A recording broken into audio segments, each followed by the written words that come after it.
Hello, Star. Welcome back to Toni's World for your fourth dose of tea. It's your girl, Toni Sedusa, coming to you live.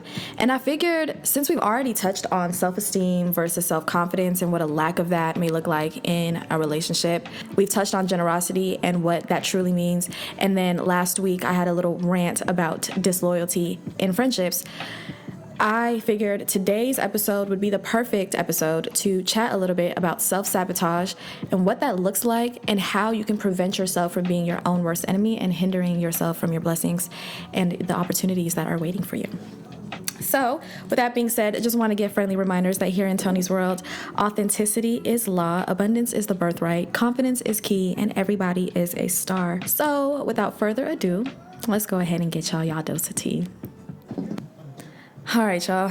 This topic is very important to me because self-sabotage is a problem that I faced damn near the entire duration of my life. And before we get into it, let's just go ahead and read the definition of sabotage and go from there. According to Google, sabotage means to deliberately destroy, damage, or obstruct something, and usually for political or military advantage. Although I agree with that definition of sabotage, I don't necessarily think that when it comes to self-sabotage, it's a deliberate thing. It definitely comes from a more subconscious place, and that stems from how you view yourself, your self-esteem, your confidence, what you allowed yourself to internalize growing up of what people said about you or their perceptions of you. For me, I always focused way too much on how I don't even want to say necessarily how I made people feel, but how people perceived me. I was a highly emotional, sensitive, self-critical child.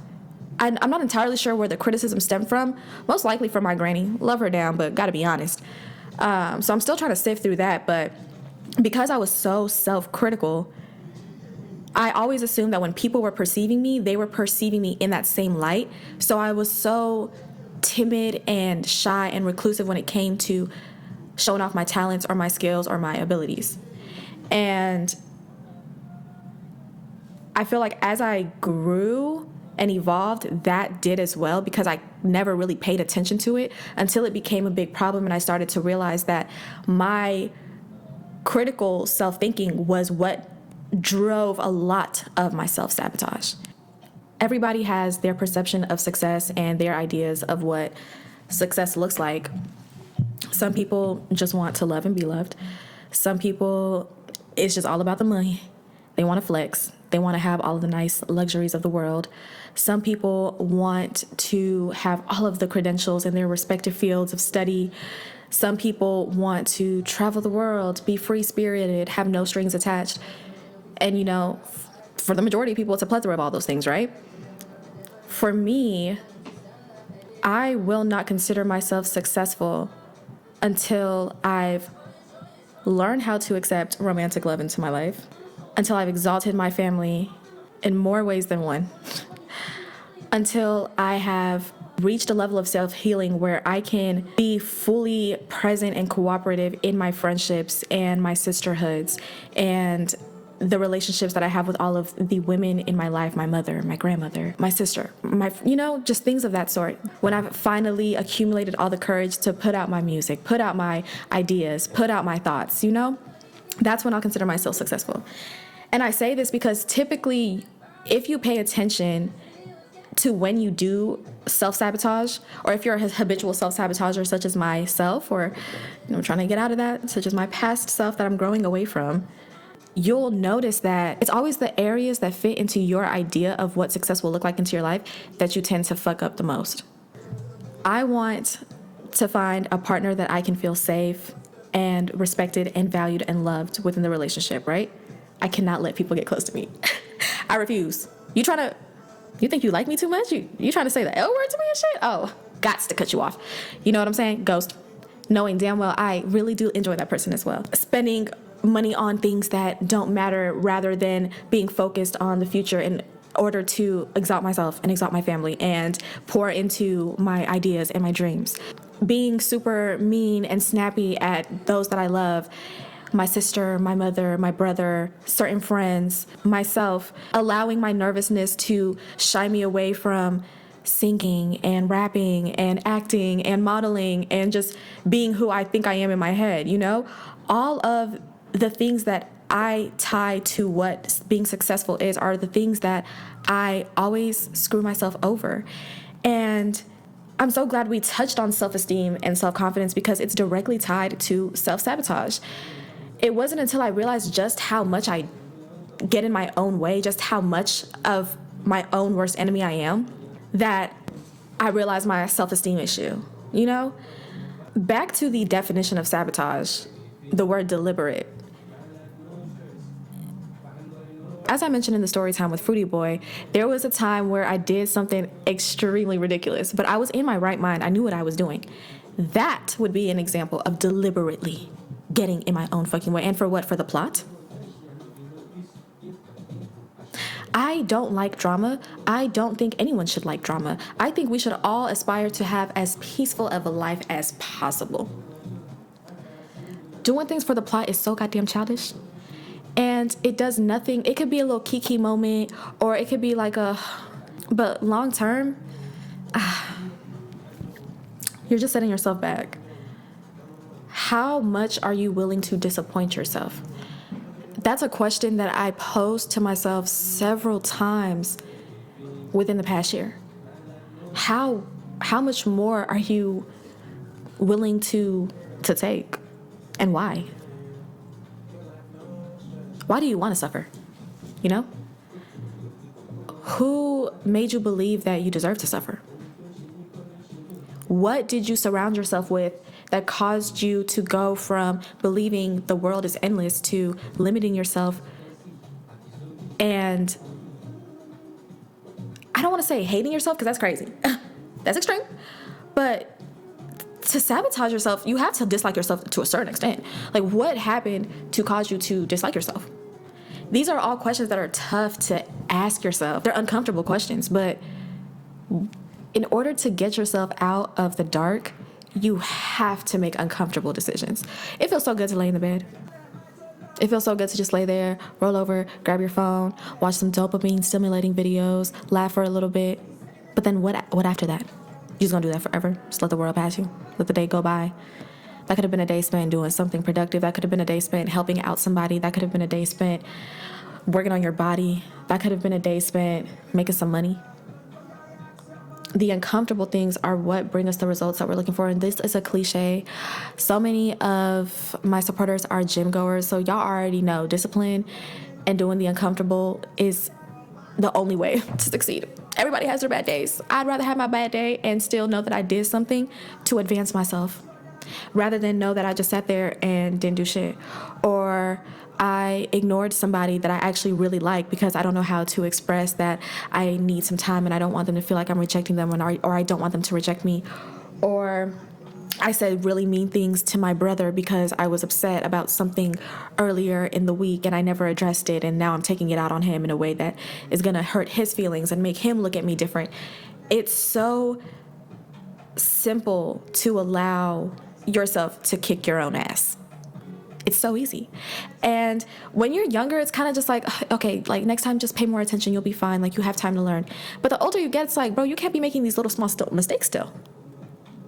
Who's going to take you serious? When are they going to take you serious? You don't even take yourself serious.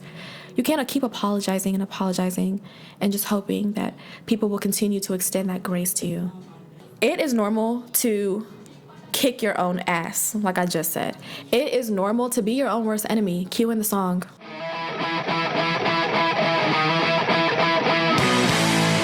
It is normal to feel low and have those self-critical thoughts. All of those things are normal. You shouldn't feel like you're a bad person or feel like you're permanently stuck because of these things. It's human nature. But what's not normal is realizing that you don't deserve that shit and still allowing it to continue. I make it an effort to be slower in my movements. I move too fucking fast, and that's why I ruin myself, because I move too fast. So I've taken the time to learn to slow down, breathe, be conscientious of what it is that I'm trying to express, articulate, and then go from there. Now, I'm still a novice at this shit, so it's still taking me some time. I'm still learning not to ghost motherfuckers. I'm still learning to hold my tongue when I feel disrespected or devalued. I'm still learning not to use certain words or phrases because although to me it'll blow over in 2 seconds that my shit might really be offensive to somebody, I'm learning not to take things personal because it's not all about me. And quite frankly, everyone has their own lives and their own shit going on in their heads 24/7. They are not criticizing you, bro. Unless they really are so damn miserable that like they can't help but talk about folks. People are not worried about you, bro. They're not. Like, yes, they're gonna think about you, they're gonna perceive you, of course. Like, people have their thoughts of you. People, especially if you're in their face and shit. But they got their own shit going on. They think about their own selves. And that's also something that I was like, damn, who am I? I think I'm bigger than the program, thinking that y'all really are so focused on me that, nah, baby. And there's so much freedom in that. Yeah, there truly is so much freedom in that and just letting go of all that bullshit, quite frankly. It's also important to note that sometimes self-sabotage doesn't even necessarily look like it's something bad for you until it slaps you in the face. For example, going back to a situation or a person or certain habits because you are trying to fill a void is so much more damaging for you than trying something completely new and either getting rejected or it failing as well. Going backwards is just it's against nature, in my opinion. Like, why would we be going that way when time is constantly going this way? You know what I'm saying? And sometimes it does feel good. You're like, oh my gosh, you know what? Like, that used to help me, or this person used to make me feel so good. I've evolved, so maybe they've evolved, and maybe now is better timing. No. That's just you being bored. Boredom, self-criticism, competition, those all breed self-sabotage. Being in a rush exasperates it. You know what I mean? So it's just, you have to know yourself. You have to know yourself. You have to be honest with yourself. You have to be in tune with your feelings to be able to recognize these things. So it's on you to love yourself the most in your life. So that way you can always keep yourself in check. People think being harsh or pointing a light at the blemishes is always a negative thing. No. You can't grow with yes men. Fuck. Shayo. So yes, that was today's episode. It's gone on long enough. I hope that you're able to be honest with yourself, be authentic with yourself, and have those uncomfortable conversations with yourself. Ask yourself those questions and just take time to examine your life. Even if you are like on the quote unquote good path, you have the career, you have the degrees, you have the love, you have the credentials. Are you happy? Is that really what you deem successful? Or can you give yourself more? Are there areas where you are holding yourself back? If there are, why? Like I like to say, and I say for a reason, abundance is our birthright. We are able to create our realities. This ain't no woohoo shit. This is just real shit. We've been programmed to put limits on ourselves the older we grow.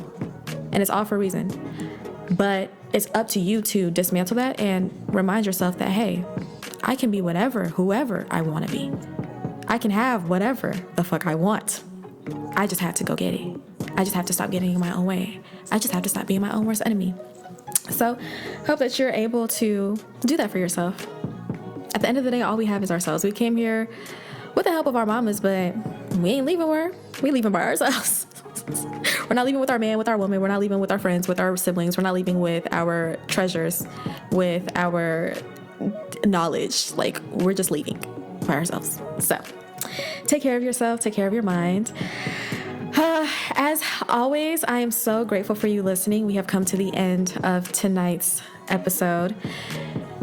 If you enjoyed the episode, please return back to Toni's World next Friday at 8 p.m. Central Standard Time for your 5th dose of tea. It's always a pleasure. I'm going to keep it real short and sweet. I hope that you guys have a gorgeous weekend, and thank you for supporting. You be blessed. Bye. Yeah. 1, 2, 3, 4 plus 4. Stop playing, little bitch. You know I